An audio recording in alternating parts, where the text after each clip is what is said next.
à mon aide.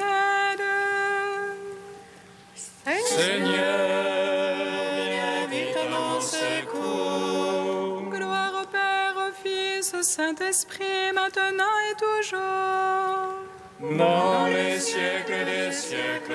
Amen. Alléluia. Viens, Esprit Saint, Illumine nos cœurs, remplis-nous de ta paix, en nous murmure Abba. Tu es notre Père, ô Dieu, toi notre force, vraie source vive. Viens, Esprit Saint, illumine nos cœurs, remplis-nous de ta paix, en nous murmure Abba. lorsque tu es descendu vers la mort immortelle, vie, L'enfer fut renversé par la splendeur de ta divinité.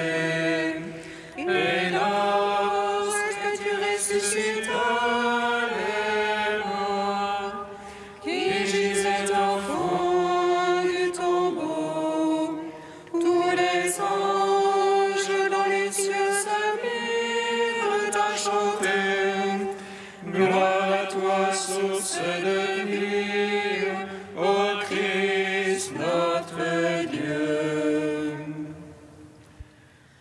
Lorsque tu es descendu vers la mort immortelle, vie, l'enfer fut renversé par la splendeur de ta divinité. Et lorsque tu ressuscitas les morts, qui gisaient au fond du tombeau, tous les anges dans les cieux se mirent à chanter. Gloire à toi, source de vie, ô Christ notre Dieu. Lorsque tu es descendu vers la mort immortelle, vie, l'enfer fut renversé par la splendeur de ta divinité. Et lorsque tu ressuscitas les morts, qui gisaient au fond du tombeau, tous les anges dans les cieux se mirent à chanter. Gloire à toi, source de vie, ô Christ notre Dieu.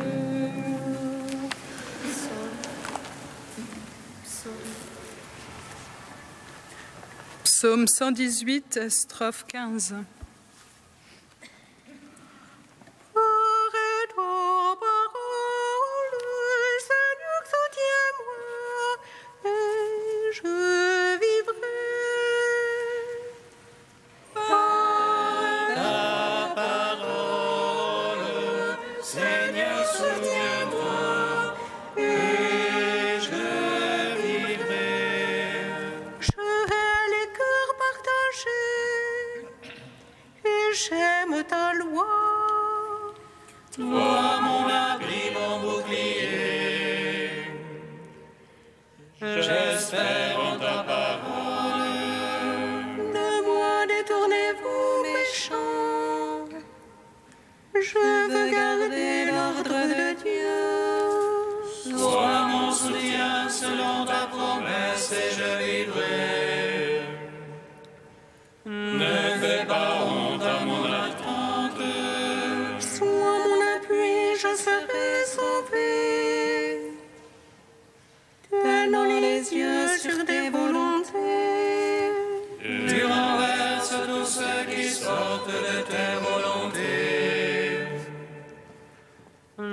mensonge à leur calcul. Tu ôtes comme une rouille tous les impies. Aussi j'aime ton témoignage. De ton effroi tremble ma chair. Je crains sous tes jugements. Gloire au Père, au Fils, au Saint-Esprit, pour les siècles des siècles. Amen. À ta parole, Seigneur, soutiens-moi, et je vivrai. Psaume 12. Nous revenir à toi, Seigneur, que ton peuple en toi retrouve sa joie. Manifeste-nous ton salut. Fais-nous revenir à toi, Seigneur, que ton peuple en toi retrouve sa joie. Manifeste-nous ton salut. Jusqu'à quand, Seigneur, m'oublieras-tu jusqu'à la fin? Jusqu'à quand, mon Dieu, me vas-tu cacher ta face? Jusqu'à quand mettrai-je à mon âme la révolte? Jusqu'à quand mon adversaire aura-t-il le dessus? Oh, mon cœur de chagrin de jour et de nuit. Jusqu'à quand, mon Dieu, me vas-tu cacher ta face? Regarde pour moi, Seigneur mon Dieu. Illumine mes yeux que dans la mort je ne m'endorme. Que l'adversaire ne dise je l'emporte sur lui. Que l'oppresseur n'exulte à me voir chanceler. Ô moi, Seigneur, en ton amour je me confie. Que mon cœur exulte admis en ton salut. Que je chante au Seigneur pour le bien qu'il m'a fait. Que je joue pour le nom du Seigneur, le Très-Haut. Gloire au Père, au Fils, au Saint-Esprit, pour les siècles des siècles. Amen. Fais-nous revenir à toi, Seigneur, que ton peuple en toi retrouve sa joie. Manifeste-nous ton salut. Psaume 13. L'insensé a dit dans son cœur, non plus de Dieu. Corrompus, abominables leurs actions, non plus d'honnête homme. Des cieux, le Seigneur se penche vers le Fils d'Adam.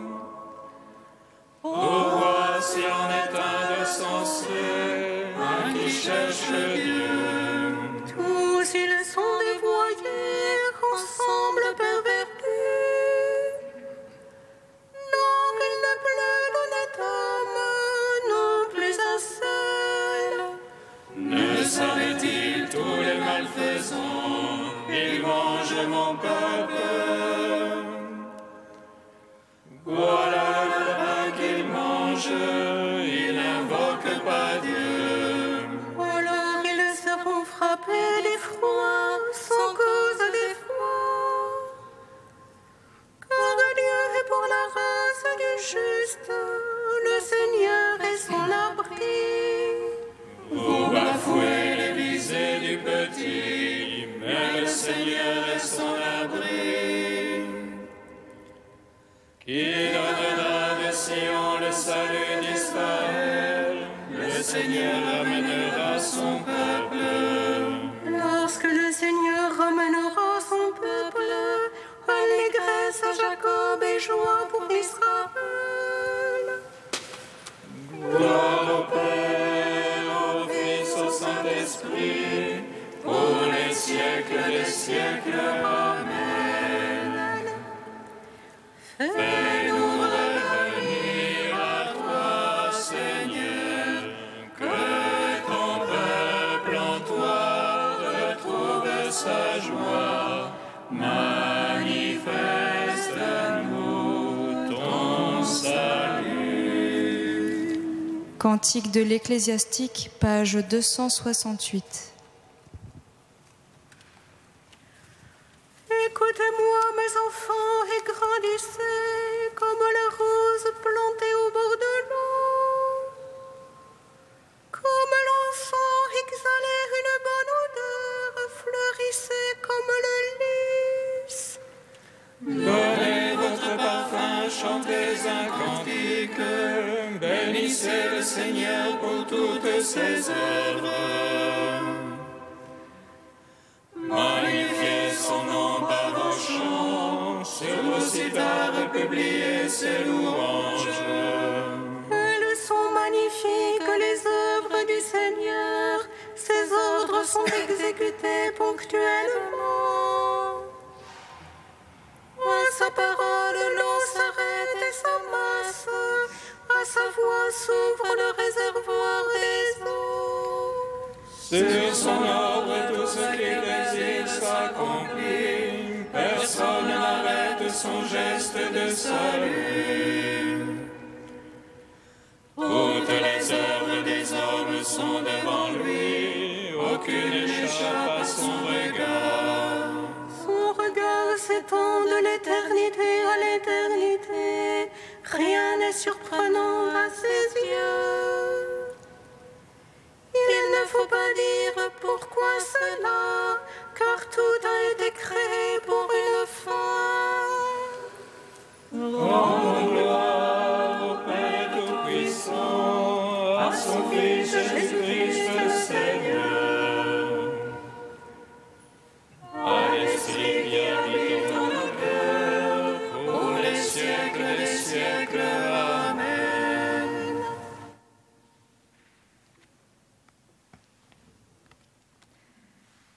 De Charles Journet, Entretien sur la charité. Nous sommes dans la charité de la route, et qu'est-ce qu'être en route, sinon avancer? Nous sommes viatores, voyageurs d'un voyage qu'on ne fait qu'une fois. Mais avancer vers quoi?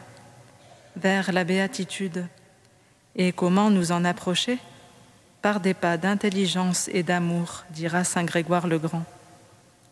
Parce qu'ici-bas, toutes les choses sont créées pour partir vers une destination. Si la charité ne pouvait pas être accrue, le processus de la vie cesserait. En d'autres termes, si mon amour ne doit pas être plus grand demain qu'aujourd'hui, autant mourir tout de suite plutôt que d'encombrer encore le monde. Si Dieu me laisse encore ici-bas avec un peu d'amour, mon amour doit aspirer à grandir, tendre vers sa fin, comme le feu tend à monter. Comment la charité va-t-elle grandir? Il faut répondre que ce n'est pas elle qui grandit en moi, mais moi qui vais me résorber en elle. La charité s'enracine, elle descend dans toutes les stratifications de l'âme, envahit peu à peu l'être par une sorte de processus d'osmose. Et si, à un moment donné, elle a tout envahi, alors c'est cette union transformante que saint Jean de la Croix décrira en prenant l'image de la bûche de bois qui, quand on la jette dans le feu, crépite et dégage toutes sortes de fumées, comme si elle se défendait contre le feu, mais qui, lorsqu'elle est entièrement envahie, est toute paisible et devient morceau de feu. En sorte que l'âme, dans l'union transformante, est comme un morceau de charité.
Fais-moi connaître tes chemins, guide-moi dans ta vérité. Fais-moi connaître tes chemins, guide-moi dans ta vérité. Dès qu'il Joseph les vit, il reconnut ses frères. Fais-moi connaître tes chemins, guide-moi dans ta vérité. Lecture du livre de la Genèse. En ces jours-là, tout le pays d'Égypte souffrit de la faim, et le peuple, à grands cris, réclama du pain à Pharaon. Et Pharaon dit à tous les Égyptiens, « Allez trouver Joseph et faites ce qu'il vous dira. » La famine s'étendait à tout le pays. Alors Joseph ouvrit toutes les réserves et vendit du blé aux Égyptiens, tandis que la famine s'aggravait encore dans le pays. De partout, on vint en Égypte pour acheter du blé à Joseph, car la famine s'aggravait partout. Les fils d'Israël, c'est-à-dire de Jacob, parmi beaucoup d'autres gens, vinrent donc pour acheter du blé, car la famine sévissait au pays de Canaan. C'était Joseph qui organisait la vente du blé pour tout le peuple du pays, car il avait plein pouvoir dans le pays. En arrivant, les frères de Joseph se prosternèrent devant lui, face contre terre. Dès qu'il les vit, il les reconnut, mais il se comporta comme un étranger à leur égard, et il leur parla avec dureté. Il les retint au poste de garde pendant 3 jours. Le 3e jour, il leur dit, « Faites ce que je vais vous dire, et vous resterez en vie, car je crains Dieu. Si vous êtes de bonne foi, que l'un d'entre vous reste prisonnier au poste de garde. Vous autres, partez en emportant ce qu'il faut de blé pour éviter la famine à votre clan. Puis vous m'amènerez votre plus jeune frère, ainsi vos paroles seront vérifiées et vous ne serez pas mis à mort. » Ils acceptèrent, et ils se disaient l'un à l'autre, « Hélas, nous sommes coupables envers Joseph, notre frère. Nous avons vu dans quelle détresse il se trouvait quand il nous suppliait, et nous ne l'avons pas écouté. C'est pourquoi nous sommes maintenant dans une telle détresse. » Rouben alors prit la parole. « Je vous l'avais bien dit, ne commettez pas ce crime contre notre jeune frère. Mais vous ne m'avez pas écouté, et maintenant il faut répondre de son sang. » Comme il y avait un interprète, ils ne se rendaient pas compte que Joseph les comprenait. Alors Joseph se retira pour pleurer. Gloire à toi, Seigneur, louange à toi. Gloire à toi, Seigneur, louange à toi.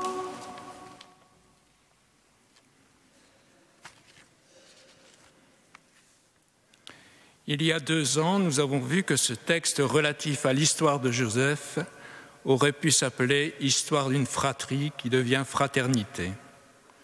Histoire qui commence avec la rivalité et la haine et qui se termine en réconciliation. Entre ces 2 pôles se développe tout le processus du pardon et de la repentance. Mais revoyons avec un regard neuf cet épisode des premières retrouvailles de Joseph avec ses frères. Voyons la scène. D'un côté, les 10 frères. Ces frères vivent dans le silence depuis des années, depuis que Joseph a été vendu dans un état de détresse et de nudité. On lui avait retiré sa belle tunique. Ils vivent dans le silence depuis que Jacob pense que son fils Joseph est mort. C'est une famille qui vit autour de ce secret, autour du non-dit, autour du refoulé. Dans la Bible, la famille n'apparaît pas comme un lieu d'amour et de paix, comme pourrait nous le suggérer un certain romantisme. Au contraire, elle nous ouvre les yeux sur le réel et n'occulte pas que la famille puisse être aussi un lieu de violence. Ces 10 frères, ils n'ont pas changé. On les imagine habillés en bergers, tout revêtus de l'odeur des brebis. Impossible de ne pas les reconnaître. Ils sont venus à 10, alors que l'on aurait pu croire que 3 ou 4 d'entre eux, avec quelques bêtes de somme, auraient fait l'affaire. Mais ils savaient que le vice-roi d'Égypte était intègre et intelligent, et que par conséquent le ravitaillement était distribué aux consommateurs eux-mêmes, et non pas à des grossistes qui auraient pu profiter de la famine pour procéder à des opérations de spéculation. Donc il fallait venir le plus nombreux possible, donc à 10. De l'autre côté, Joseph. Alors lui, il a changé. Ce n'est plus le jeune Hébreu de 16-17 ans que les frères avaient vendu il y a une vingtaine d'années. C'est devenu un Égyptien, de la tête aux pieds, les paupières bordées d'une ligne de ce col noir, produit de maquillage de l'époque, les bras chargés de bracelets indiquant son rang social. Il est flanqué d'un interprète que la tradition considère comme l'un de ses fils. Joseph est marié à une aristocrate égyptienne et Manassé et Éphraïm sont fils de cette femme. Joseph est donc flanqué d'un interprète, car même quand il parle à ses frères hébreux, ne l'oublions pas, il leur parle en égyptien. Impossible pour les 10 frères de reconnaître en ce personnage aussi important leur propre frère. La question que l'on se pose, depuis que ses frères lui ont réservé le sort que l'on connaît, Joseph veut-il se venger ou bien pense-t-il à une réconciliation? Probablement est-il partagé entre ces deux sentiments. Il est étonnant que pendant toute sa vie égyptienne, Joseph n'ait jamais cherché à reprendre contact avec sa famille, ou au moins avec son père Jacob. Entre nous soit dit, si son père Jacob ne l'avait pas autant chéri, ses frères l'eussent beaucoup aimé. Pourtant, Joseph, compte tenu des moyens dont il disposait, aurait pu reprendre contact. Non, il attendait. Il attendait un signe. Il faisait confiance à Dieu. Il était sûr de revoir ses frères. Il savait en effet que la famine s'abattrait sur toute la région, sur l'Égypte comme sur Canaan. Et donc ses frères seraient obligés de venir se ravitailler en Égypte, comme l'avait déjà fait leur aïeul Abraham, selon ce qui nous est rapporté au chapitre 12 de la Genèse. Et l'important pour Joseph était d'être là, sur le terrain de la distribution, pour voir ses frères. Il était tout à la fois dans son palais et sur le terrain. Il voulait être là pour les recevoir. Et ils sont là. La version liturgique que nous avons lue fait l'impasse sur le discours que Joseph tient à ses frères, ainsi que sur ce qui se passe pendant les 3 jours de garde à vue. Pourtant, nous avons là une scène digne d'un film policier. Un interrogatoire. Vous êtes des espions. Et comme dans tout interrogatoire, malgré les dénégations répétées, on réitère continuellement la même affirmation, vous êtes des espions, jusqu'à ce que la personne interrogée finisse par craquer. Et ils finissent par craquer. Nous, tes serviteurs, nous étions 12 frères, fils d'un même homme au pays de Canaan. Le plus jeune est aujourd'hui avec notre père, et l'un de nous n'est plus. Et l'un de nous n'est plus. Enfin, les langues se délient. On sort du silence, on sort du refoulé, on sort du tabou. Alors seulement on peut reconnaître ses fautes. Une réconciliation ne peut se fonder sur l'oubli, mais au contraire, il est nécessaire que la faute soit reconnue, qu'il y ait une sorte d'opération vérité. Et alors, mais alors seulement, on peut décider d'oublier, de faire table rase du passé, mais il s'agit là d'un oubli volontaire, d'une décision. Ce n'est qu'avec la reconnaissance par Rouben, l'aîné des fils de Jacob, de la faute passée, qu'il est possible à Joseph de mettre en place sa stratégie de réconciliation qui consistera à faire en sorte que ses frères se retrouvent dans une situation identique à celle dans laquelle ils avaient péché envers lui. Et alors, la suite de l'histoire le dira, Les 10 frères se montreront capables de fraternité et un nouveau départ deviendra possible tant pour eux que pour Joseph. À travers cet épisode, on voit donc que le pardon et la réconciliation sont 2 étapes distinctes. La réconciliation est au terme d'un processus et elle ne dépend pas que de moi. Le pardon dépend au moins en partie de moi. Mais ce qui est premier, comme le montre l'attitude de Joseph, c'est la confiance en Dieu, l'attente patiente, croire que justice se fera, car c'est aussi et surtout son affaire, à lui Dieu.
Nous te prions, Seigneur, ami des hommes. Nous te prions, Seigneur, ami des hommes. Chacune des créatures est un reflet de ta splendeur. Inspire ceux qui cherchent des images de ta gloire. Nous te prions, Seigneur, ami des hommes. Tu ne veux pas que nous soyons tentés au-delà de nos forces.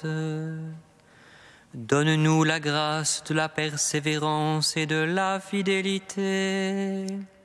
Nous te prions, Seigneur, ami des hommes. Tu as promis de ressusciter les hommes au dernier jour. Souviens-toi de ceux qui sont morts aujourd'hui. Nous te prions, Seigneur, ami des hommes.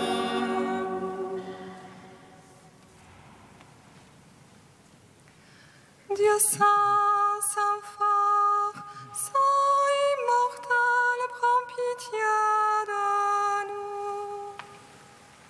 nous. Dieu saint, saint fort, saint immortel, prends pitié de nous. Dieu saint, saint fort,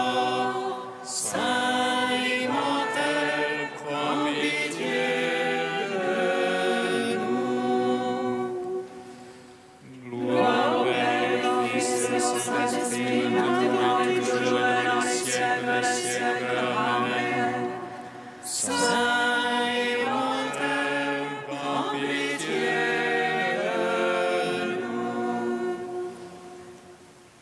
nous. Dieu saint, saint fort, Saint Imhotep, prends pitié de nous. Comme nous l'avons appris du Sauveur, et selon son commandement, nous osons dire: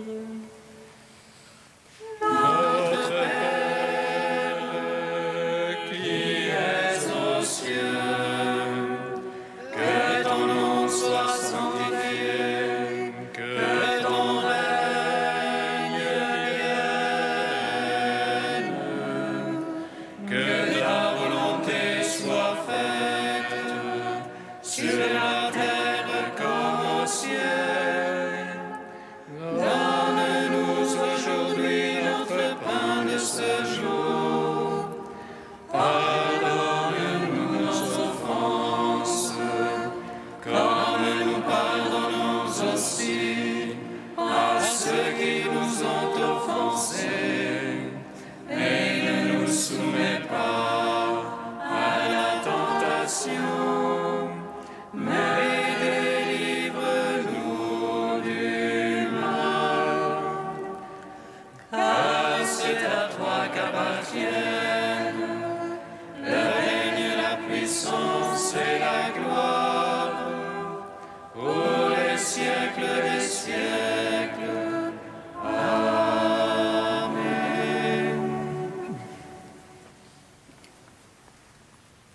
Dieu qui a relevé le monde par les abaissements de ton Fils, donne à tes fidèles une joie sainte.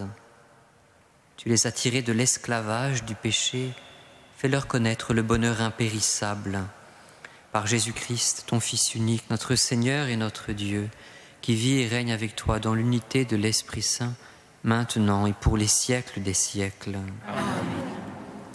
Bénissons le Seigneur.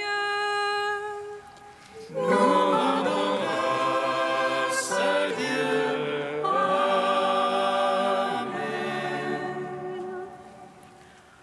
L'ange annonça à Marie qu'elle serait la mère du Sauveur.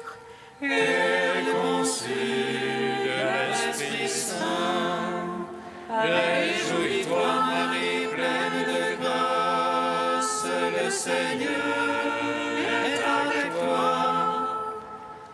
Tu es bénie entre les femmes, et Jésus, le fruit de ton sein, est béni.